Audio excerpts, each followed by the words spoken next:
Hello, hi, and welcome again to the Terminal Podcast, where in the end, it's all about the numbers on any given night, especially after the Super Bowl. We have a 7-8-5. I am your host. We are broadcasting high above Civic Center Station in downtown Atlanta, and tonight I'm joined by two men ranging between Cyprus and Greece, or perhaps between Kentucky and Texas. Because Scott, you've been to Austin, right? Yes. But have you ever seen the sunrise over the bluegrass in Lexington? Have not. And Chris, you served that deep South sentence, so you know that sentence is pronounced without a T, so it's sentence. Correct. Yes, sir. That wasn't as bad of a start as the last couple of times, but at least it's factual. it was correct. So all of that to say, the last time on the Terminal Podcast, I get to say those things. I was doing three big game questions that were going to be answered. So I've got one last one before we go on to talking about the big game. What is your favorite football-related movie? Chris, what do you got? Son bitch, you didn't tell me you're gonna ask this question. Oh my god, it's so close between two movies. Scott, you got an answer? I don't. I need to think about it. You know what's crazy is with my son, 2 days ago we watched Little Giants together. Okay. And it's the number one. No, it's not my number one. It's not my number one. But it's the one. It's the one that comes to mind because we just watched it. Quick question: does Revenge of the Nerds count as a football-related movie? Interesting. If not, I'll go with I'm between The Program and Varsity Blues, and I don't want your life. That is my favorite line from a football movie all the time, but The Program is my number one. So, Scott, you have it's a good movie. It's so good. It's so terrible and so good. I love it. I need to think. Oh, Kate is able. I had to give a stupid answer. I don't know. I'd give a. Okay, we'll go with Little Giants. Yeah, we'll have to go with the longest yard. No, I don't know. I don't have honestly. Shit. What's the Kurt Russell and Robin Williams one? The Best of Times. Wait, what was wasn't there a Damon Wayans movie where it was the Last Boy Scout a football movie? The Last Boy Scout, where the football player was involved, and he was an ex-football player. We saw that at the Cineplex Odeon. No, no, we saw that. No, Richfield Park. We definitely saw it at the Richfield Park. You and I think so. Okay, I believe it. I remember seeing that movie because that was all right. As much as we'd like to talk about that, I guess to get over. It's a good question. To get over the next question, talking about Super Bowl 60, which was more disappointing, the lack of a memorable commercial period, or that the halftime show took as a much louder talking point than the game because the game was complete basura, which is Spanish for ass. What was more disappointing? Is that what you're asking? What was more disappointing? Well, the only thing I care about of those three is the football game. I don't give a shit about the other two, and the football game was terrible. Seattle, I had said. Well, I watched Seattle for the first time in the NFC Championship game, and I was very, very impressed. And I didn't think the Patriots were that good all year. So not that I was surprised that the game was boring, but it was pretty boring. Yeah. Bad game that nobody would have watched at any other point in the season had it not been called. So the meme I got was it was the Scooby Doo thing, and you pull off. It was like you show Super Bowl, and you pull off the hood, and it's Thursday night football on Amazon. That's really good. Like, yeah. If it wasn't for you meddling kids, it would have gotten away with it. Yeah, no, it was. Go ahead. To me, it was emphasized because there were no penalties until like the third quarter or something like that. So it was flying by, and then you get to a punt and you go to a commercial, and I'm like, this is the time I would change away. But these are the commercials. These are the new commercials. At the very least, I'm going to see something, right? And it was like they were just throwing like a two-hitter. The commercial thing has been so. The commercial thing, I think, has been so overplayed, say, the last 10 to 12 years. There's just not, like, people hype it up. And, I mean, talk about something that never lives up to the hype. Ben Simmons lived up to the hype more than commercials have in the last 10 years. But I guess my reason for expecting something is these are the most expensive commercials. These were $8 million commercials. And for that people kind of suck money, at their jobs. A lot of people suck at their jobs in this country. I don't know if you've noticed that. But I want $8 million to suck at my job. That's what much point. Did we lose Scott? No, he's still there. Like he's laughing. So we got that. I guess we've already kind of talked about it. I guess more than anything, with this new, I mean, it's not even new. It's been like what? We've had this 2-week break from the championship game and Super Bowl for the last a good 25, 30 years, right? It's been a little. The last one that was 1 week was the Giants Bills. Okay, that's the last one. But they put something in the middle. Like because it wasn't the Pro Bowl, because the Pro Bowl was still always in Hawaii after it. It was just this dead time. Does it now, with all the things that go on in society, because there was nothing else going on in '87. There's nothing else happening. You've got nothing else to watch. That's it. Now we've got 2 weeks where you're watching everything else that isn't football. Does that 2-week break add more emphasis to the fact that at the end it's such a crap game? You know what I mean? Does it almost build it up because it now has to be something since we've waited 2 weeks? And I mean, and it's not necessarily you've waited anticipating happily or eagerly. It's just we're all waiting because we know it's going to happen. We all, you know what I mean?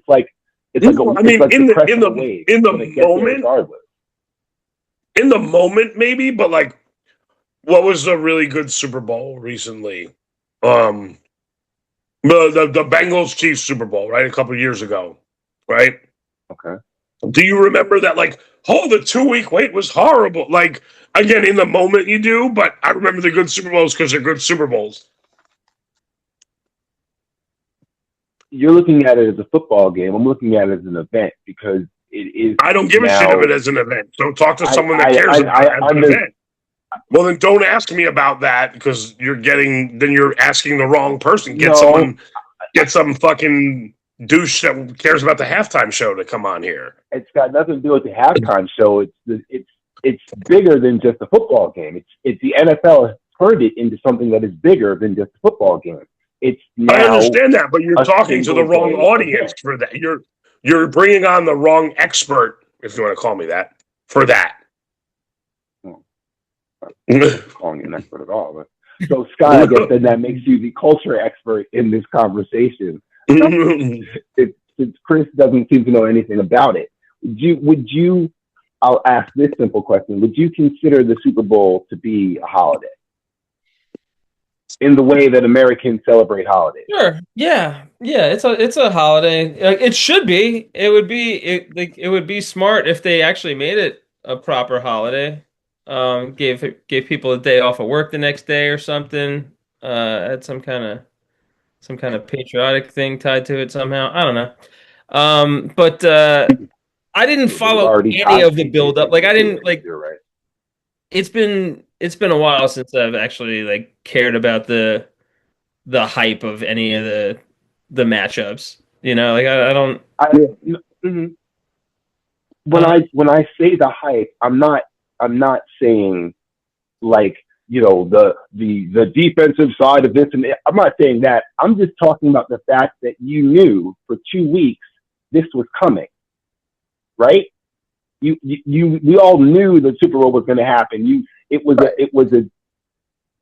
the hype of a countdown is essentially what I'm saying. It was that in the sense that it was going to happen, and it only got closer and closer and louder, and then more things happened because of it. Oh, the Super Bowl is happening, so therefore this isn't going to happen anymore. Oh, the Super Bowl is happening, so these people are having. I mean, like all the things that become associated with the Super Bowl, the same way all the things become associated with the holiday. July 4th is happening, so July 4th is 2 weeks away, so this is happening now. There's a sale on this, and this person's throwing a party, and these people are going this way because July 4th is happening. That, in that sense, that's what I'm saying in terms of the build-up towards it. It's not necessarily the game itself; it's the event. You never get to the question. What's your question? I did ask the question: is it an actual holiday? And then the next question is, what other single-day events are like that affect all Americans? This was the build-up. I asked the question. You didn't ask me that question. Well, because you cut me off, but don't worry about it. I'll ask it again. So, what are other single-day events that affect all Americans, like July 4th, like the Super Bowl, that you can think of? I think just the holidays. I think just like Christmas, New Year's, 4th of July, Thanksgiving probably. I think more people celebrate Thanksgiving than Christmas, because Christmas has, obviously a Christian. No, because there's plenty of people that don't give a rip about Halloween. I would say Thanksgiving is probably the biggest one. Election Day? The presidential election day, especially in our current society. I think 20 years ago it wasn't as big. Now it's, certainly become louder on election day. Well, New Year's. So what you said holidays. You said holidays. What? I don't think there's any other non-holiday. I don't think Thanksgiving. The first day of school, but people start school all different times. I definitely don't think there's a sporting event like that. Certainly not. I can't think of another non-holiday. Yeah. Okay, so what holidays then are you saying? That's what I'm saying Thanksgiving and 4th of July, I think, are the two, because I think those are the two most universally celebrated, and New Year's. Those are the most universally celebrated by everyone, regardless of religious origin or whatever. Yeah. Those would be my three. So it becomes New Year's Day, Thanksgiving, July 4th, and the Super Bowl. Yeah, I would say so. Yeah, it's a good list. Insane. It's an insane. I mean, I agree with you. It's just that it's an insane list. What? We forgot about one. Which is Love Day. Valentine's Day. Yeah. Love Day, brought to you by Costingtons. I wanted to stir loves a lot. It's the same basic pair, Homer. Costingtons.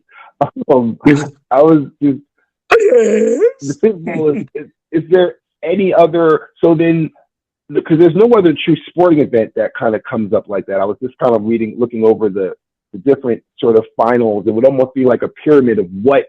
So Super Bowl is clearly number one. So then, what would be the next sort of in terms sporting of a single day sporting event? The World Cup final is the only one, just because it's not as big here. It's like 30 million people will stop what they're doing to watch the World Cup final. A billion people around the world. We're doing the podcast. We're doing the podcast in America, so nobody cares. It goes worldwide, but so the NCAA. This podcast doesn't go outside of Hackensack, New Jersey. I don't know how that's possible. We got a broadcaster from Atlanta, but that's fine. The college football, I mean, like, yeah, no, all of them. Indy 500, is that still a thing? Indianapolis 500? I would say the next biggest, Scott, would you agree? This isn't a single day, but I would say the opening weekend of the NCAA tournament. I was gonna say, like, it's not even about the tune-in. It's about the brackets. So, like, that's a thing. That's like, right. There is some kind of pun intended, but hoopla around that time of year. But there isn't, surprisingly and unfortunately, where we are in America or in the world, I guess. Martin, the answer to your question is WrestleMania is supposedly the next biggest sporting event. Right? I mean, yeah, he's not wrong. Those white folks. That's a 2-day thing now too. So I don't even know. Yeah, that's a 2-day. It's a 2-dayer. But for whatever that's worth. All I'm doing is reading the Wikipedia about the last Boy Scout. That's all I've been doing this whole podcast. No. Find out. No, that's just like the character names and stuff. I don't remember the character names. No, I'm just like reading it. It's just funny. I'm trying to remember the character names because it's like Joe. The Bruce Willis's character's name is like Joe Lembeck or something like that. Joe Hallenbeck. Hallenbeck. I can't remember his wife's name because isn't she sleeping with because it's how's my wife? On your 5-finger scale, how is my wife? Yeah. You say that to the guy who's sleeping with her because he walks in. Yeah. Sorry. Yeah, the other detective. The best nugget I found is the strip club DJ is Eddie Griffin. Yes, because I can remember because the second he comes on, the staring at him like that's Eddie Griffin. No, because he says head or gut.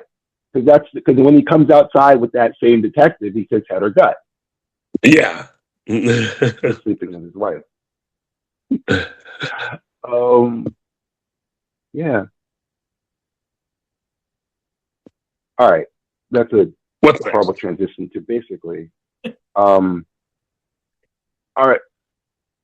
Football's over. I mean, we could start talking baseball now, but I'll hesitate. Are you going to watch the Olympics at all? Yep. Yeah. I love them. I don't care about them 3 days ago. I'll watch 2 weeks of the most random crap, and I won't care about it the day after. I love it. Scott? Yeah, I'm showing my kid how to go down hills fast. Yes. So we're doing that. Well, lest we forget, the Hurwitz boys were great young skiers. Oh. And competed. They did. I've seen the pictures.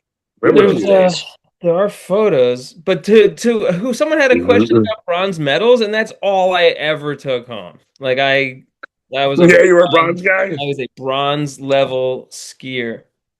So brother, as a bronze level skier, so you got a bronze medal.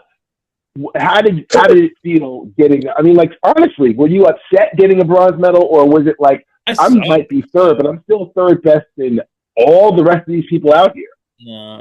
It wasn't even that kind of bronze medal. Did I say bronze? Bronzed. There's a D at the end of it. I say bronze. I meant brushed medal. No, it was. Did it feel good to get any kind of participation thing? Yeah, I mean, sure. It wasn't. I think the question that you were kind of posing earlier about bronze medal, I was like, yeah, is it still worth its weight in gold? I don't know. I'm not sure if a bronze medal is worth its weight in gold. No,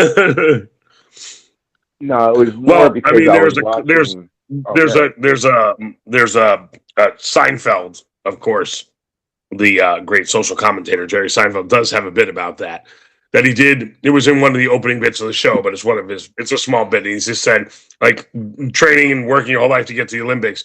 He said the silver medal has to be the worst. Because like the gold medal is like, that's what you want. The silver medal is like, I almost made it. But the bronze medal, you're like, well, at least I went home with something. So kind of what Scott was saying. Jerry just said the silver medal is the worst. You're the first loser with the bronze medal. I was looking at it as the fact that I was watching some random Olympic event, and the woman who won the bronze medal had to go out there and they gave her an award, and she's just standing out there with the award, and it's like, you're the third best in the entire world. You're the third best person, to do this, but you're still third, and that means you have to go out there first, and you have to sit and watch the other people who are better than you get their medal and walk up past you and get their name called and everything like that. That's all. In that sense. Yeah, no, I think that's true. Yeah. You know what's still alive and well in grade schools right now, because I've got a kid in grade school, is a thing that first is the worst, second is the best. And third is the one with the hairiest chest. Still going. Right. They're still saying that. That has managed to make its way through year after year, and the kids are still doing it in 2026. Good. By the way, the workout guru Billy Blanks was in The Last Boy Scout. Of course he was. Was he? I'm having so much fun just picking on random stuff now. Where was that? Billy Blanks. Okay, I'm trying to think. He played a character named Billy Cole. Anyway. Oh yeah, Billy Cole. Billy Cole. Billy Cole's the running back who ends up trying to shoot himself or whatever like that. Oh, the one who killed himself in the beginning of the film. Yeah, that was Billy Blanks. That's Billy Cole. Yeah. Okay. Yeah, that's right. He's the one who kills himself in the opening of the film. He runs in the rain, scores a touchdown, said, "Ain't life a bitch?" and he blows his head off. Yeah, thank you. I'm sitting there going, you said Billy Cole, because then they keep saying, yeah. Sorry. All right. Hey, fans, who knew when you tuned in tonight you would learn this much about The Last Boy Scout? About The Last Boy Scout. I mean, good grief. It's such a... Anyway. I mean, The Last Boy Scout in my head. No, because isn't there isn't. I'm going to add too many things to it. When it comes to the Olympics, because you end up with sports that I question, and listening to PTI and Wilbon and everything like that, he questions as well. It's basically, if it's judged and that's the determining factor, is that constituted? Is it a sport? No, that's a competition. Scott. Yeah. Huh. Sure, I'll go. Answer that works. I mean, it can be a sport competition. No, he's right. It's a competition if it's judged. Because I mean, that's the thing. Because it's like it's not doubting, it's not denying that these are amazing athletes, but gymnastics is completely judged. Diving is completely judged. There's no, I mean, like, there's certain things you have to do, but there's nothing, right? You'd rather there be actual competitive diving where the guys are diving at each other? Punch the other guy as you're coming down. Well, otherwise, it's like you just said, though, it's a competition otherwise, correct? Just swimming. Two guys out. You're telling me put the two guys at the top of that thing and let's see how they dive. You know what I'm saying? I never said we have to make it competitive to make it into I'm saying I like your idea, Martin. I think your idea is great. The way where we have the people fighting and maybe a guy gets pushed off, maybe he turns it into an amazing dive. You know what I'm saying? It's all how you adapt. To turn that, you're diving, we turn that into a winter sport, and so therefore it's a small little circle that you have to dive into, otherwise you hit ice. It's maybe you go through the ice and you flash in the water, maybe you don't.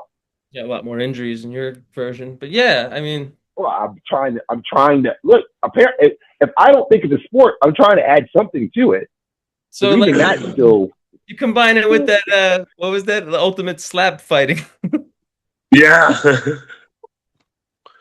Well, I guess is that a competition? I guess if your competition is from the person who slaps somebody the hardest is going to move on. You can't get slapped anymore. Is that more of a sport than a gymnastics? Go ahead. The word sport is defined as an athletic activity requiring skill or physical prowess and often of a competitive nature. So I guess they would count as sport by the dictionary definition. Gymnastics? Yeah, that requires athletic skill or physical prowess and is of a competitive nature. Yeah, true. Okay, so that's the dictionary, but I'm just saying that's the dictionary definition. I don't consider gymnastics a sport. Yeah. It's just rolling around on the floor.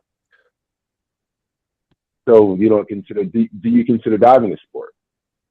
Nah. George Carlin has a whole bit about this. I could go get it in his book. Just put that on. Can we tap out? Put that on. I'll listen to the bit. Okay.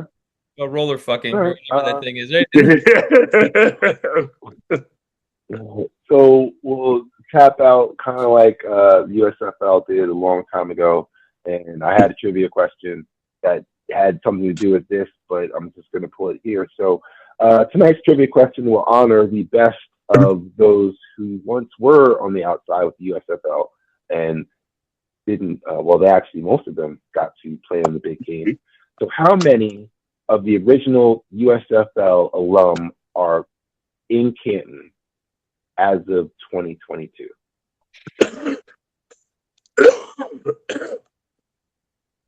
Got a number, Scott?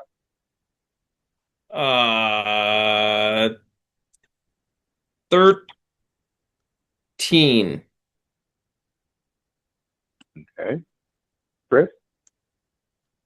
I'm going to say 3 because I know of 3. 13 and 3. Thank you all. Those are the numbers, but thank you all for listening to this latest edition. However, whether it's on Spotify, Apple, or Pandora, you can watch this train wreck of a show and anything else on every episode, including on youtube.com/@terminalpod. It's the question for all. It's the channel for all your questions. The answer to the trivia question will be in the description. Chris, Scott, thank you very much. I'll be back hopefully soon enough with hopefully something better to put down, better than this at least. Take it easy on your life highway and have a good evening.